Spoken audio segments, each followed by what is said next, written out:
Good morning, and thanks for joining us at the Nantucket Community Music Center for a music talk with Maestro Francisco Noya, a prominent conductor and educator who recently joined the NCMC Advisory Board.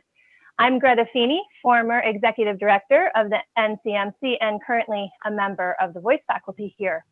We're all practicing social distancing right now, of course, so Francisco is joining us via Zoom from his home on South Shore Road. Good morning, Francisco, and thank you so much for being here. Good morning, Greta. It's great to see you. And I want to say a little saludo a la comunidad hispana aquí en la isla. Quería saludarlos a todos y decirle que, bueno, aquí estamos practicando la distancia social. Well, and hello, everybody. Oh, yeah. Yeah, who knows where everybody is, hopefully, you know, feeling safe and fortunate. I think we all are really right now in Nantucket for sure. Yeah. So Francisco, as an advisor to the board of directors, you'll be offering guidance to the NCMC as it continues to grow and serve our community. But before we go into that, I'd love to know a bit more about your connection with the island. Okay, so my wife, Beth Hallett, was appointed Deputy Superintendent of the school system. So we moved here late June last year. We have been here a little less than a year. And she will become the next Superintendent of Schools beginning July 1st. And we are absolutely loving living in the island. It has made my life, how should we say, very interesting from the point of view of the commute that I have to do.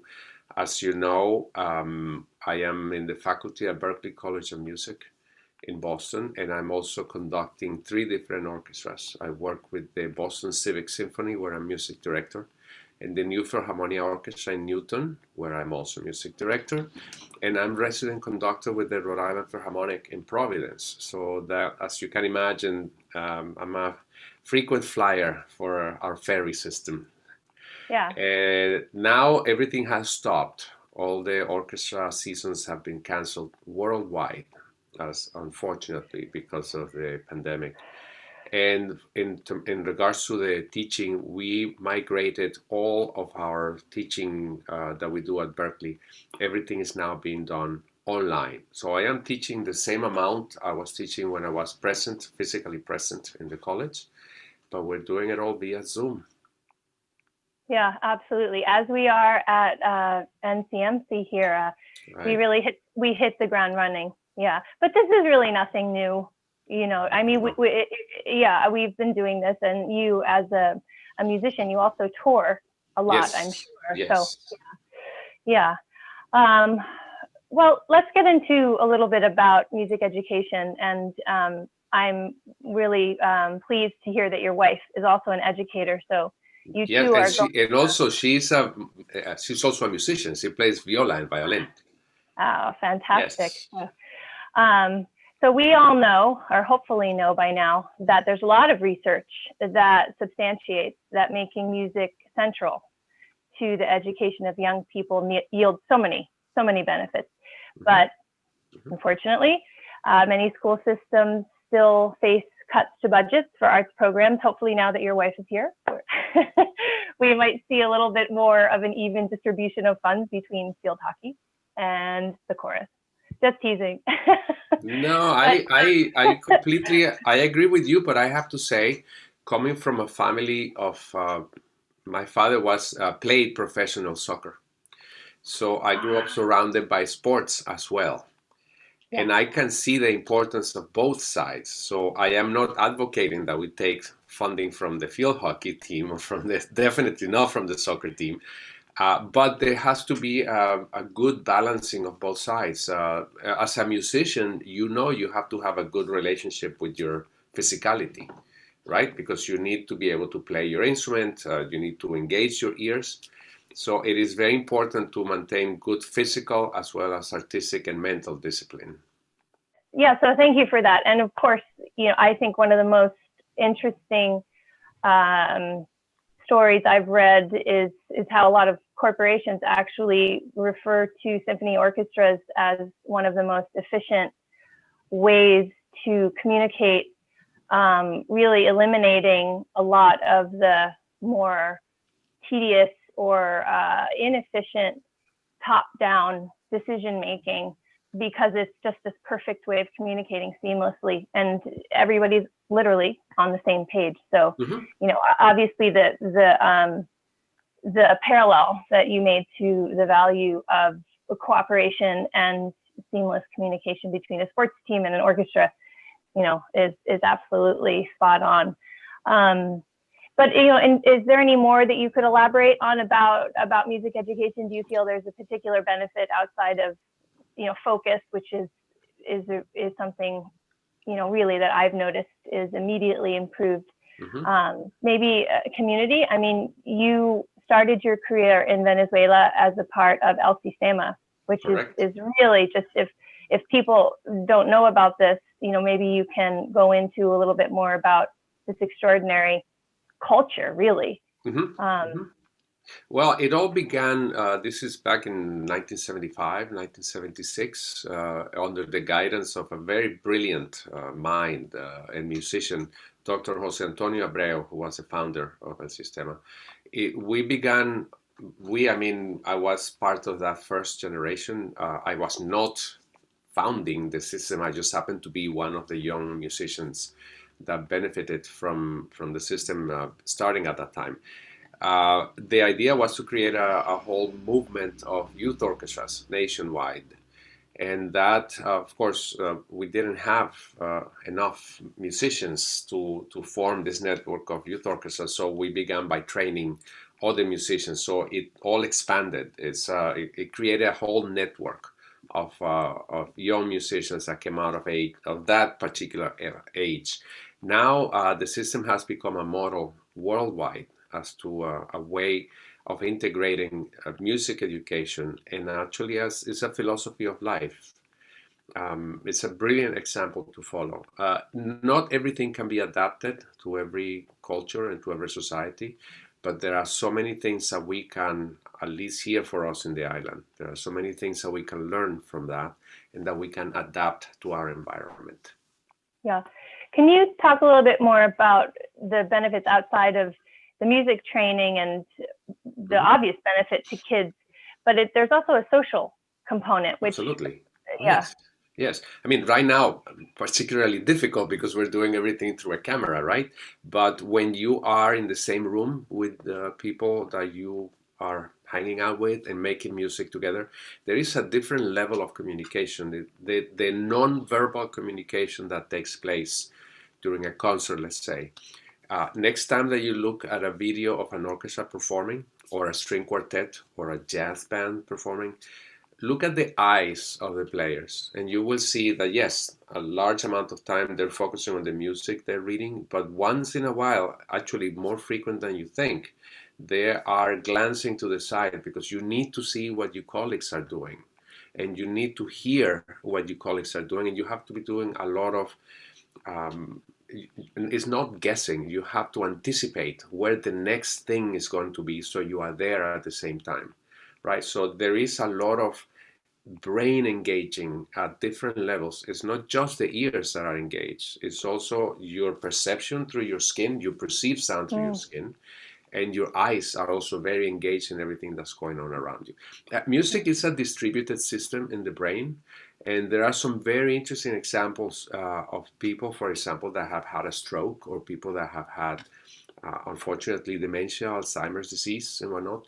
And they lose the ability to speak, but they can sing because it's a distributed function. I'm telling you, of course, about an extreme example, but there is plenty of examples in the literature and neuroscience that prove beyond any reasonable doubt that music is so beneficial for the human body and the human society that it really has to be more a part of our education. All around. Absolutely. And I've also read that one of the things that made El Sistema so successful is that there were no barriers, financial barriers to, and as a music educator, as a voice professor, one of the advantages is you don't have to pay for your instrument. Perhaps a disadvantage. right? Yeah, the disadvantage is you can't upgrade to a Stradivarius, but Well, but, but that's those right.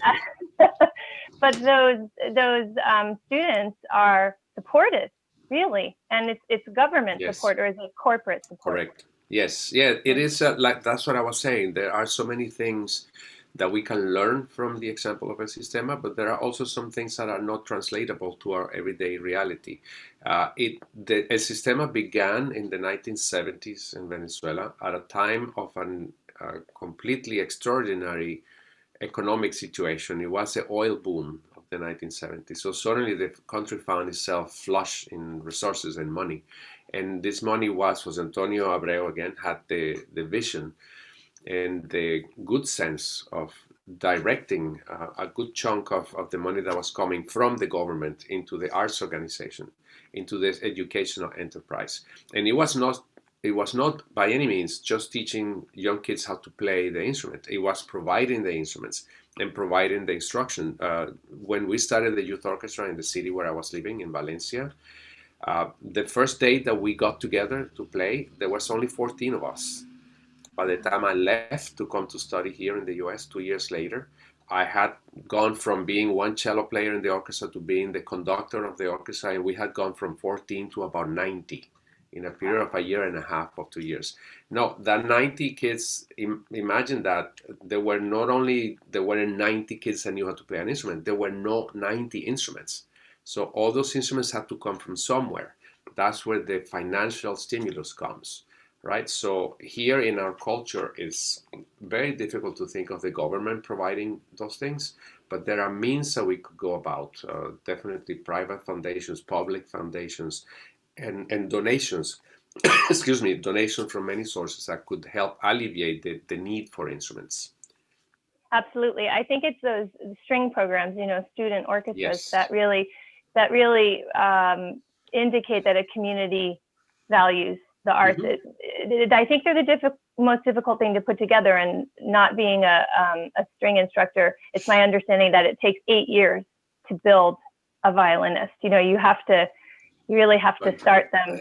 Right, but Greta, you know very well that takes much longer to create a singer, right? Well, Right. I would say, according to Renee Fleming, 12 years. But the voice is Right. so because it's a part of you. I Yes, can say the sound of the voice is influenced very deeply by your life experiences. absolutely. Yeah, And it adds color and complexity where the person becomes more complex. So the voice correct. starts to, you can hear that when you hear a voice soprano and that pure tone, that white tone. Innocence And in the then, sound. yeah, exactly. Yes. Um, well, again, not to, it's fascinating to discuss El Sistema, but bringing us back into current events here, we are Hmm. dealing with this extraordinary global pandemic. And the Hmm. most recent statistics say that 82% of the world's children have had their educations disrupted. And in the United States alone, a staggering 51 million right now, as we speak, are at home in Hmm. accordance with CDC guidelines. So, like Berkeley and the NCMC and thousands of other educational institutions now meeting online, can you tell us a bit more about what you feel is the efficacy of teaching in this way? Because I think while students may feel comfortable with this, because it in many ways is their Hmm. primary way of communicating with one Correct. another, at least, Yes. I think the parents might want to know a little bit more about specifically music, Hmm. right? Hmm. So maybe you can share some of your experiences with music instruction. Yes, of course. Well, as you mentioned, I'm fortunate enough to be part of a music institution. Berkeley College of Music is one of the leaders in terms of online music education. So for us, it was relatively easy to migrate the instruction from the physical classroom to the online classroom. That doesn't mean that it was easy or that it was the actual migration was easy or flawless. There are certain technological limitations still in place, right? So it is very comfortable to do a one-on-one lesson if you have the right technology. For example, you and I are using Zoom right now to communicate. We found that of all the platforms that we explored, Zoom was the one that offered to us the best flexibility in terms of audio adjustments that we have to make. All right, so on a one-on-one, let's say on a voice lesson or a piano lesson or a violin lesson, the online platform is pretty adequate. We can do many things that we would be able to do live. When it becomes difficult is when you're doing with a class situation, when you have 15 students, or when you have an ensemble, when you have a jazz quartet or a trio, or you have a symphony orchestra. That we cannot do. The technology is not there yet. Will it be in the next couple of years? If I knew the answer to that, I would be, working for Google or someplace like that. I don't know. That's a technical issue of the physical connections that we have through the internet. So that's the thing. Also, we had to adapt. By us, I mean we, the faculty. We cannot present the information that we have to present the same way. It cannot be done the same way, doing it online or doing it in the physical classroom, right? So we have a syllabus that we have to complete for the semester to present that music or the educational material to our students. We have to do certain things slightly different, and that's what we have had to do. A lot of creative thinking, pacing of the material, doing what we call asynchronous teaching, which means I will give my students a link to a YouTube recording or I'll send them an MP3 of a particular recording, and we all have the scores, and I say, okay, listen to that piece takes 4 minutes, or that excerpt of a piece takes 4 minutes for you to listen to. I'm going to mute myself. I'll be back in 4 minutes. And then we have the score in hand and we discuss what is it that we're doing. Now, in my case, I teach or conducting.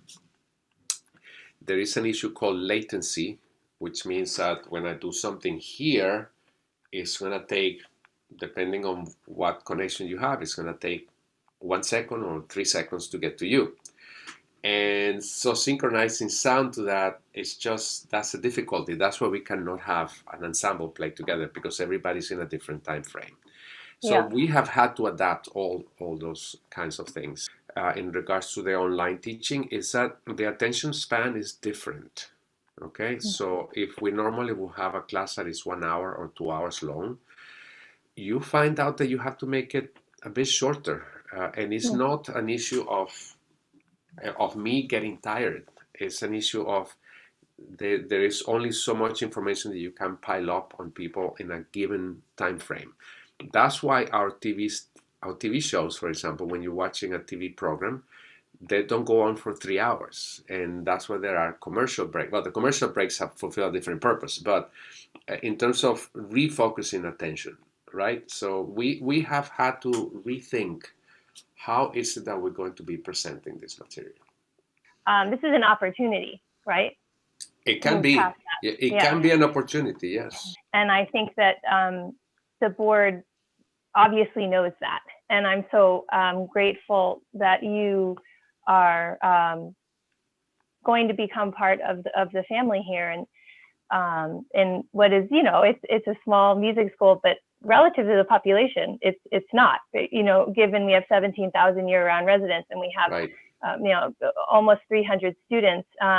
That's a significant number. Yes, it really is. Let me tell you, you were mentioning about this being an opportunity. This, because we are now forced by circumstances to have this online presence, I would not be surprised, and I hope that we see an uptick in enrollment. Because if you're an adult and you're sitting at home with your children and you say, I always wanted to play the violin or the harmonica or the bagpipes, this is a perfect opportunity with all the free time we have now. Leave Instagram alone and pick up the instrument and start practice. It's so much more rewarding than just looking at a screen. When you actually, especially if you're making music with your kids. Right? My students love it, and it's been a kind of a nice change of pace. And I have gotten some new students, and I kind of couldn't believe it. But these kids, in particular, kids who had been in ensembles. So I have a girl who is in the Boston Children's Chorus, and she's devastated. She can't go to her rehearsals, and so she started taking private lessons, and it's made a huge difference for her.